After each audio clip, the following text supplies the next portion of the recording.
읽겠습니다.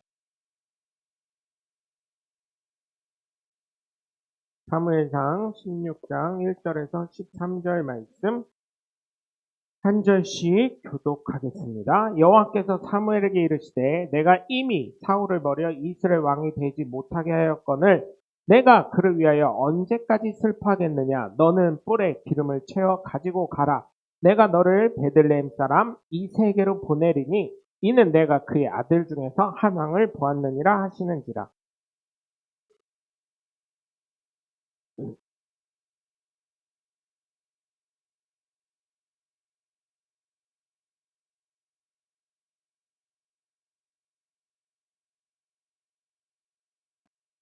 이새를 제사에 청하라. 내가 네게 행할 일을 가르치리니 내가 네게 알게 하는 자에게 나를 위하여 기름을 부을지니라.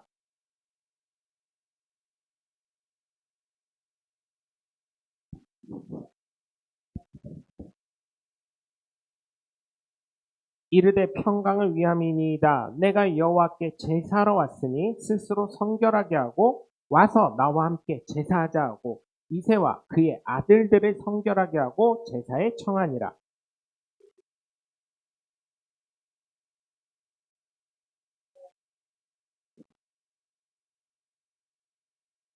여호와께서 사무엘에게 이르시되 그의 용모와 키를 보지 말라. 내가 이미 그를 버렸노라. 내가 보는 것은 사람과 같지 아니하니 사람은 외모를 보거니와 나 여호와는 중심을 보느니라 하시더라.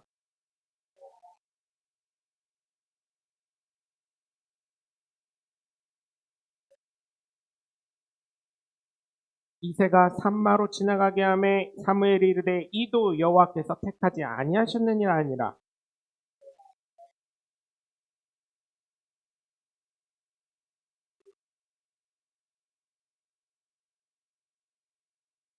또 사무엘이 이새에게 이르되 내 아들들이 다 여기 있느냐. 이새가 이르되 아직 막내가 남았는데 그는 양을 지키나이다.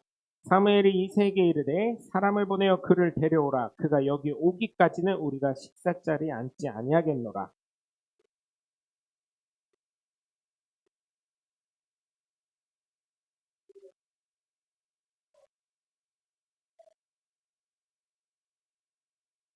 사무엘이 기름 뿔병을 가져다가 그의 형제 중에서 그에게 부었더니 이날 이후로 다윗이 여호와의 영에게 크게 감동되니라. 사무엘이 떠나서 라마로 가니라. 아멘. 할렐루야. 거룩한 주일날 함께 또 오후도 이렇게 예배를 드리게 되었습니다. 여러분 우리가 이 말씀은 잘 알고 계실 줄 믿습니다. 네, 이 말씀은 잘 알고 계시는데 사람을 선택할 때도 어떻게 합니까? 네? 상황에 따라서 다르겠지만 같이 일을 해야 됐다고 생각할 때 어떻게 하지요? 여러 가지 방법이 있지요. 하지만 가장 기초적인 것은 이력서를 보는 것입니다. 물론 객관적으로 볼 수 있다고 이력서를 보면 생각이 되겠지만요. 그게 아니라 제가 봤을 때는 예? 아, 됐나요? 잡았어요. 잡았어요. 모기가 또 이제 모기가 이제 저기 날씨가 이제 좀 신선해지니까 여름엔 너무 더워가지고 활동을 못하고 이제 가을에 활동을 하고 있습니다. 네. 이력서를 볼 때요, 이게 주관적으로 쓰는 자기가 쓰는 거기 때문에 객관성이 없더라고요. 제가 이력서를 한번 봤는데, 저는 나름대로 진짜 솔직하게 다 썼어요. 뭐 했던 거 그대로 썼는데, 어떤 분을 봤더니, 이력서를 저한테 어떤 분이 갖고 왔는데, 그분이 관리직이 아니었거든요? 배달원이었어요. 뭐 문방구. 그냥 용달차 타고 배달하고 갖다 주고 돈 수금한 거 그 돈 몇 번이라고 이렇게 통장 번호를 알려주고 오던 사람인데 배달이나 해주던 사람인데 자기가 거기 관리자였다고. 그래서 또 저는 또 집요한 데가 있잖아요. 거기다 전화를 했어요. 사장님 혹시 이분이 거기 근무했었다는데 혹시 그분이 여기서 관리를 했었나요? 그랬더니 네? 관리는 제가 하는데요. 이러시더라고요. 근데 이게 이력서도요, 이제 그거를 느끼고 나니까, 야, 이력서를 이거를 검증을 해야 되는구나 이런 생각도 들게 되는 상황이 있습니다. 그래서 저는 사람을 쓸 때 주변의 사람들에게 여쭤봅니다. 그리고 추천서를 작성하고 인감증명서를 첨부하라고 합니다. 그러다 보니까 이제 그거는 왜냐면 우리나라는 그냥 대학교 총장도요. 한번 처음 봤는데 추천서를 써주세요. 저 미국 유학 가려고요. 그러면요. 그냥 써줘요. 그러니까 한국 사람을 외국 사람들 안 믿습니다. 죄송하지만. 오히려 그 학교 출신인 사람이 이 사람을, 이 추천서를 써줬을 때 인정을 하거든요. 왜냐면 우리 학교 출신이 거짓말을 하지 않을 거다 해가지고 그 보증을 하거든요. 미국은. 오히려 그런 상황인데, 우리나라는 좀 그런 걸 잘 안 믿어요. 총장이 썼다 해도 그냥 다 써주는 거 뭐 이런 식으로 생각을 합니다. 미국 교수님들이. 근데, 어, 저도 그런 식으로 생각을 해요. 그래서 이거는 뭐냐면 추천서를 받았을 때 저는 꼭 그분한테 전화를 합니다. 목사님, 이분을 추천하셨는데 이분을 추천하신 이유가 무엇인가요? 목사님 보증하셔야 합니다. 이 친구가 저희 교회에서 문제가 생겨나 잘못했을 때는 그거에 대한 책임을 목사님도 같이 지셔야 합니다. 이렇게 얘기하면 아니 추천서 제가 그냥 써달라고 해서 써준 건데 그거 찢어 버리시면 안 돼요. 이런 분도 계셨었어요. 그런 상황입니다. 예, 왜, 영목사 독특하네 이럴 수 있는데, 왜냐하면 여러분, 그게 보증이 돼야 되거든요. 그 지금은 저희 교단이 조금 잘못됐던 게 뭐냐면, 그 제신임이라는 거를 해요. 사실은 목사님들 처음 봐가지고 와서 설교하고 뭐하고 하면 이력서를 바탕으로 볼 수 있고, 그 다음에 설교 한두 번은 잘 하실 수 있어요. 근데 계속 있다 보면, 3, 4년 지나다 보면 그 목사님의 뿌리가 나온다는 얘기죠. 그래서 제신임을 다시 3, 4년 지나면 하겠다 했는데, 그건 진짜 잘못된 겁니다. 누가 누구를 평가를 합니까? 그건 또 다른 선악과를 또 따먹는 거기 때문에 내가 평가한다는 건 내가 하나님 자리에 다시 앉는다는 교만함이 있는 거기 때문에 그게 아니에요. 그래서 요즘에 제가 어떤 교회에서 목사님 추천을 하려면 어떻게 하는 게 좋겠어요? 그러면은 목사님들한테 인감증명서를 동봉해서 추천서를 꼭 쓰시라고 해라. 이거는 그냥 추천서가 아니라 보증인이 되셔야 되는 거다. 이렇게 해라. 그랬더니 그거를 또 써먹으신 교회가 있어요. 한 두세 군데 교회가 그렇게 하셨는데 그러면은 함부로 써주지 않으시더라고요. 인감증명서까지 첨부하시라고 하시니까. 예. 왜냐면 그거에 대한 보증이 들어가는 걸 아시니까. 그래서 사실은 이게 당신은 너무 까다로운 거 아니요? 그런데 지금 우리나라 사람들이 사실은 누구를 믿을 수 있겠어요? 요즘 MZ 세대들이요. 이 일을 하다 보면요, 그냥 알바해도 먹고 사는데, 일본이랑 똑같아요. 일본은 월급이나 아르바이트 비용이나 비슷하대요. 그러다 보니까 우리나라 아이들도 그렇게 변하고 있는데, 아유, 참 이게 힘들더라고요. 물론 좋은 친구들도 있습니다. 근데 MZ 세대들 중에 조금 이제 어렵다고 하시는 분들이 많이 있죠. 예. 그래서 저는 사람을 쓸 때 주변 사람들에게 여쭤보고 추천서 보증을 하는 추천서를 받으려고 합니다. 이건 보증하는 거예요. 또한 이란 사람에게 역시 경고성 서류이기도 합니다. 당신이 일을 잘못하게 되거나 사람으로서의 직무에 적합하지 않게 되면 나와의 관계뿐만 아니라 추천한 사람과의 관계까지 깨질 수 있다는 것을 경고하는 서류인 것입니다. 저야 사람에게 이렇게밖에 할 수 없지만 하나님께서는 마음을 감찰하시는 분이기 때문에 하나님의 마음에 드시는 분이 선택당하시고 사용되심을 믿으시고 정말 우리가 하나님 마음에 합당할 수 있는 저와 여러분이 되시길 주 예수 그리스도 이름으로 간절히 축원합니다. 첫 번째로 하나님이 다윗을 택하신 이유는 하나님의 마음에 합당한 사람이기 때문이에요. 즉 하나님 마음 중심에 합당한 사람이었습니다. 제가 신학교를 다니니까 시험 기간에 9가지 표가 각 강의실 앞에 붙어 있고요. 이런 텍스트로 돼 있으니까 철사로 꼬여서 이렇게 그 뭐죠? 그 스티로폼에다가 이렇게 색종이를 붙여서 글씨를 다 새겨놨더라고요. 뭐라고 했냐면 2가지 표가 있었는데 하나는 컨닝하지 말라고 도둑질이죠? 이거 하나가 있었어요. 응? 하나님은 다 보고 계십니다. 이렇게 이게 하나의 표였어요. 컨닝하지 마세요. 하나님이 다 보고 계십니다. 이게 하나. 두 번째는 뭐였냐면 두 번째는 하나님의 생각과 너의 생각은 다르다. 이해하셨어요? 하나님의 생각은 너의 생각과 다르단다. 그래서 그 말을 너무 순진하게 믿어가지고요. 객관식 시험 문제를 내셨던 교수님이 있어요. 분명히 답은 1번인데 4번을 쓰게 만들었었어요. 나는 1번으로 알고 있는데, 헷갈린 거 있잖아요. 아리송한 거. 하나님의 생각은 너의 생각과 다르단다. 그거를 보고 나니까, 1번 같은데, 이게 꼭 먹음직도 하고 부함직도 한 것처럼요. 1번인데 4번이 되더라고요. 그래서 4번으로 했다가 나중에 교수님이 저를 부르시더라고요. 야, 이거는 다 1번 써가지고 맞았는데 왜 너는 4번이라고 했냐? 너만 특이하게 4번이라고 써가지고 내가 너를 불렀다? 아니, 거기 봤더니요, 교수님, 하나님의 생각은 너의 생각과 다르단다. 그게 있어가지고요, 가는 데마다 시험 기간에. 그래서 제 생각은 1번인데요, 저도 이건 4번이어가지고, 이건 다 맞히라고 낸 건데 어째 이랬니? 막 이러시더라고요. 그래서, 죄송합니다. 이랬죠.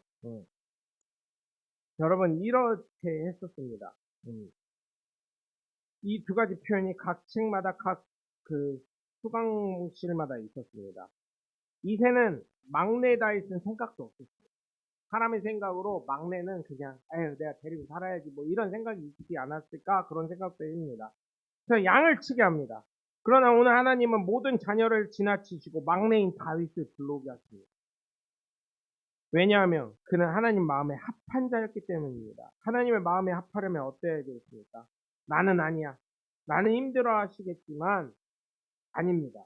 아직 숨 쉬고 계시잖아요. 숨을 쉬고 있다는 건 하나님의 사역을 내가 감당해야 된다는 것입니다. 하나님이 맡기신 일이 있다는 것입니다. 바로 하나님의 택함을 받을 수 있다는 것입니다. 나 역시 다윗처럼 택함 받은 하나님의 자녀라는 것입니다. 바로 하나님의 택함을 받을 수 있는 사람의 마음의 중심이 하나님 앞에 있는 사람, 즉 하나님 안에 어떤 우상도 없는 사람을 말하는 것이 됩니다. 자녀가 때로는요 우상이 될 수가 있어요. 그죠? 자녀가 때로는 우상이 될 수가 있어요. 또 어떤 사람은 돈이 우상이 될 수가 있어요. 그죠? 또 어떤 사람은 명예가 우상이 될 수가 있어요. 또 다른 사람 또 다른 게 또 우상이 될 수가 있어요. 내 삶에 하나님보다 앞선 것은 우상이 됩니다. 그렇기 때문에 하나님 제일주로 살아가실 때 하나님보다 앞선 것이 있다면 제하시고 하나님 제일주의로 다시금 내 마음과 내 신앙을 회복시키는 하나님 제일주의로 살아가시길 주 예수 그리스도의 이름으로 간절히 축원합니다. 두 번째로 하나님이 다윗을 택하신 이유는 자신의 책임을 끝까지 다하는 사람이었기 때문입니다. 여러분 이게 정말 중요한 것입니다. 다른 형제들은 이세라는 아버지가 다 불렀습니다. 예배 드리자고 하니까. 더더군다나 사무엘이 오니까 마치 이거랑 똑같은 거예요. 대형교회 목사님 한번 온다고 해보세요. 네? 제가 주일학교 때 강경동 목사님 교회를 다녔었는데 그때는 이렇게 지금처럼 크진 않았을 때요. 그래도 그때 한 200명, 300명 뭐 이렇게 되니까 강경동 목사님이 신방 온다 그러면 구역 식구들이 떼거리로 다 모여 있었어요. 그러면 여러분 그 집이 좁아 터져요. 우리 교인보다 많어 구역 식구가요. 네? 대척교회인 우리 교회보다 더 많아요. 그래가지고 그 아파트에 꽉 차요. 거실에 꽉 차고 거기서는 딴짓을 할 수가 없어요. 왜냐면 하나 움직이면 다 움직여야 되니까. 예배 그렇게 드렸던 것을 기억을 합니다. 저희 주일학교 때. 형제들은 제사 지낸 데니까 예배 드린 데니까 다 불러 모입니다. 그런데 막내 아들은 빼놨어요. 왜냐하면 집안에서 가장 막내이기 때문에 마지막까지 일을 해야 돼요. 양을 쳐야 되고 양을 돌봐야 되는 거예요. 아주 어려운 일이죠. 개가 있었겠습니까? 양치는 개가 있었겠어요? 뭐가 있었겠어요? 아니에요. 사람이 다 끌고 먹이고 해야 되는 것이에요. 그가 사울왕 앞에서 고백했듯이 낮 시든 밤이든 어때요? 고생을 쉴 새 없이 했고요. 사자 안에 있는 거 곰과도 다퉜고요. 그 안에 있는 양들을 다 지켰었던 것입니다. 응? 그 고백이 농담이 아니고 거짓이 아닌 것처럼 사무엘이 와도 양을 지킬 수 있는 사람, 즉 재산을 지킬 사람이 바로 다윗이었던 거죠. 하지만 하나님은 다윗을 불러오게 하셨습니다. 이세는 잘생기고 잘난 아들들이 합당할 것이라고 생각했어요. 왜? 오늘 본문을 보니까 사무엘도 이가 과연 이스라엘의 왕이구나 이렇게 생각했었는데 나는 이미 그것을 버렸다 말씀하셨어요. 하지만 하나님의 생각과 나의 생각은 다르다고 제 학교 강의실에 있는 것처럼 하나님 생각은 사람의 생각과 틀리셨습니다. 그래서 다윗을 불러오게 하셨어요. 하나님의 선택은 마지막까지 자신의 책임을 다하는 사람인 다윗을 선택하신 줄 믿으시기 바래요. 여러분 저는 묻습니다. 자신의 책임을 다하고 계십니까? 네? 삶에서, 신앙에서, 어디에서든 최선을 다하셔야 될 줄 믿습니다. 그럴 때 하나님은 택하시고 세우실 것입니다. 이 정도면 되겠지가 아닙니다. 이 정도면 되겠지. 그거는 양 발을 걸치고 있는 거예요. 아, 이 정도면 되겠지, 뭐. 이 정도면 잘하는 거지, 뭐. 이거는 그 생각 버리셔야 합니다. 네? 다른 사람은 보지 않아도, 다른 사람을 알아주지 않아도 하나님이 보고 계시고, 하나님이 알아주시고, 결국 이스라엘에서는 아직도 어떻게요? 지금도 전쟁을 하고 있지만, 어때요? 다윗뼈를 앞세우는 국기가 있잖아요. 위로 하나 삼각형, 밑으로 삼각형 하나, 파란색으로. 그죠? 다윗별입니다. 왜요? 다윗과 같은 시대를 우리가 다시금 이룩하자 이런 마음을 갖고 있어요. 응? 아직도 다윗을 그 나라의 최고의 왕으로 생각하고 있어요. 그러니 여러분 정말로 주님의 이름으로 부탁을 드립니다. 내 일에 있어서, 내 삶에 있어서, 내 신앙에 있어서 이 정도면 되겠지라는 생각을 버리시고 하나님이 함께 하시고 하나님이 보고 계시고 하나님이 선택하고 계시니까 어떻게 해요? 최선을 다하는 내일을 끝마무리할 수 있는 사람이 되시길 주 예수 그리스도 이름으로 간절히 축원합니다. 세 번째로 하나님이 다윗을 택하신 이유는 담대하며 믿음이 가득 찬 용모가 있는 사람이기 때문입니다. 즉 혈색이 불따르는 것은 전 압니다. 혈색이 불따르는 것은 정말 고생한 사람입니다.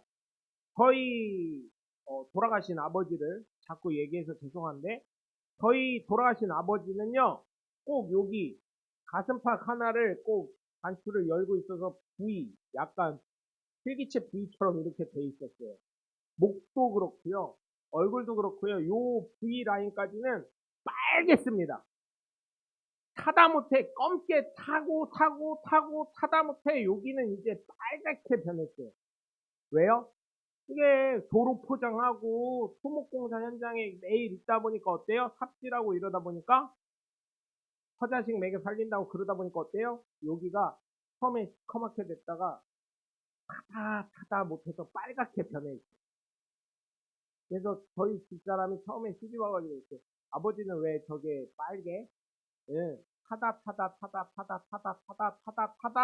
결국은 뻘겋게 익어버린 거야. 혈색이 돌았다는 거 다윗 그때 뭐 그늘이 있었겠습니까? 막내니까 야 막내야 물 떠와라 막내야 양 먹이게 저기 풀밭에 가서 양 좀 먹여라 그러면 양이 뭐 지 맘대로 있어요? 잘 따라와요? 양이요 뉴질랜드 가서 봤더니요 말을 잘 듣기는요 지 가고 싶은 대로 다 가요. 대신 양모리 개가 이렇게 야 가 엄마 하고 멍 짖으면은 이렇게 가는 거고요. 그 다음에 목동 이렇게 예수님 사진 보면 이렇게 갈고리처럼 돼 있잖아요. 그걸로 모가지 땡기면 앞으로 오는 거고요. 양도요 예수님 뭐라고 그랬어요? 제갓길로 갔거든. 제갓길로 가고 싶은 대로 갑니다. 그래서 그거 모으는 거는요 그 양모리 하는 개랑요 이 지팽이 없으면 안 되는 거예요. 그죠? 이해하시죠? 네. 결국 그렇게 변한 거예요. 다윗이. 왜 형들이 힘든 거 하겠습니까? 여러분 가족 서열이라는 어떤 그 스케치 코미디가 있었어요. 코미디언이 찍는 건데 이제 코미디언 남편이 여기 맨 끝에 앉았었어요. 앉았다고 여기가 큰 아들이고 여기 작은 아들이고 여기 와이프가 앉은 거예요. 이렇게 쪼로로. 그러니까 남편, 큰 아들, 막내 아들, 와이프 이렇게 앉은 거예요.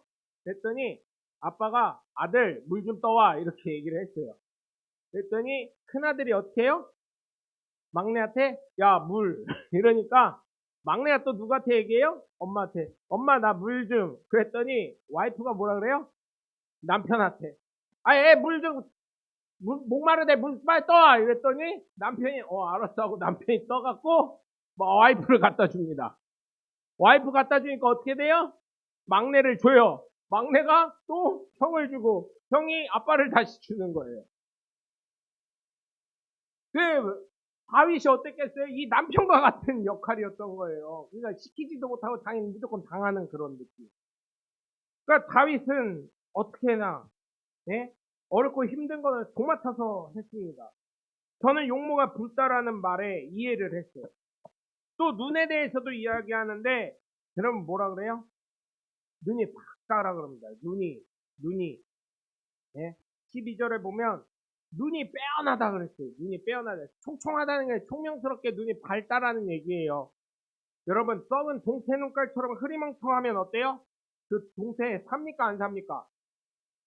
눈이 그래도 밝고 그죠? 총명해 보이는 걸 사잖아요. 생선도 눈이 그만큼 총명했다는 거예요. 총기가 있었다는 것입니다. 똘똘하고 거기에 혈색도 있었고 고생한 모습도 보이고 눈에도 총기가 있었다는 것입니다. 네? 별거 아닐 수 있지만 하나님 보실 때는 성경에서 증언할 때 뭐예요? 이거는 바로 집중하는 사람이라는 거예요. 그래서 골리앗과 싸울 때 어떻게 했어요? 집중을 얼마나 했겠어요? 목숨이 달린 건데. 그는 방패와 창을 들고 나왔지만 물맷돌 5개쯤에 어때요? 성경에는 한 발로 그냥 딱 해서 이마를 쳐버린 거 아니겠습니까? 얼마나 집중했으면 그게 거기에 딱 박혀서 그냥 그 자리에서 코코라져요. 여러분 사람이 죽거나 기절할 때는 어디로 쓰러질까요? 뒤로 쓰러질까요? 앞으로 쓰러질까요? 앞으로 쓰러집니다. 그 거구가 앞으로 쓰러졌을 거예요. 여러분 그렇기 때문에 집중력이 있는 사람, 고생이 무엇인지 아는 사람, 우리가 대통령 중에 노무현 대통령을 뽑았던 분들이 다 얘기를 해요. 왜 노무현 대통령을 뽑았다 그러셨어요? 그때 대통령 뽑았을 때 고 노무현 대통령을 서민 대통령이래. 어려운 사람들 마음을 알까. 다 그랬어요 그때. 인권 변호사라. 다 그렇게 얘기를 했습니다. 고등학교만 나와가지고 사법고시 패스한 사람이라. 그 사람은 그런 게 있었어요. 고등학교 나와가지고 그 연수원에 동기가 하나도 없었대요. 왕따였었대요. 밥도 혼자 먹었대요. 아니, 그분을 찬양하는 게 아닙니다. 여러분 오해하지 마세요. 그런 그 대통령을 뽑은 그 노무현이라는 사람한테 반했던 사람들이 고백한 게 정말 어려움을 아는 사람이기 때문에. 하나님도 정말 어려움을 알았던 다윗을 보고 택하신 거예요. 그리고 집중력이 있었기 때문에. 왜요? 형들은 잘못하면 어떻게 해요? 큰형이 야! 이거 누가 이렇게 했어? 그러면 둘째 형은 뭐라 그래요? 셋째 시켰는데? 그러면 셋째한테 또 큰형이 가서 너 이거 둘째 형이 시켰는데 말 안 들은 거야? 순종 안 한 거야? 그러면 셋째는 넷째. 넷째는 어디까지 가요? 다윗까지 가면 다윗은 누가 태해요? 제가 잘못했습니다. 무릎 꿇어야지 뭐 어떡할 거예요. 그런 걸 아는 사람이기 때문에. 그래서 실수하면 안 되기 때문에 초고도의 집중을 한 사람이기 때문에. 그렇기 때문에 사자 입속에 들어갔던 양도 어떻게 해요? 꺼내었습니다. 어른들이 그러죠. 호랑이 굴에 들어가도 정신만 차리면 살아서 온다고요. 네? 그리고 여러분 또 뭐예요? 용모가 아름다웠다 그랬어요. 사람들이 봤을 때는 볼품 없을 수 있어요. 그러나 하나님 보실 때는 하나님께 집중하고 하나님만 알고 하나님만 섬기고 하나님 제일주로 살았기 때문에 하나님 눈에는 가장 아름다운 청년이 아닐까 생각을 해봅니다. 여러분 삶의 열정이 있으면 정말 일에 최선을 다하고 집중하게 되고 어느 누구나 아름다운 청년으로 보내요. 그러나 삶에 열정이 없으면 썩은 동태 눈깔 되고요. 살은 핏빛이 돌지 않아서 아파 보이게 되는 것입니다. 삶에 열정이 있고 소망이 있으면 활력이 넘칩니다. 그러니 하나님이 나와 함께 계심을 여러분 믿으시고요. 나와 동행하심을 믿으시고 나를 지키심을 믿고 담대한 믿음을 소유하시고 삶의 소망을 가지고 열정적인 삶을 살아서 주님께서 부르시는 그날까지 열정 넘치는 삶, 활력이 넘치는 삶을 살아가셔서 많은 사람들에게 하나님의 소망을 전달하실 수 있는 저와 여러분이 되시길 주 예수 그리스도 이름으로 간절히 축원합니다. 기도하겠습니다.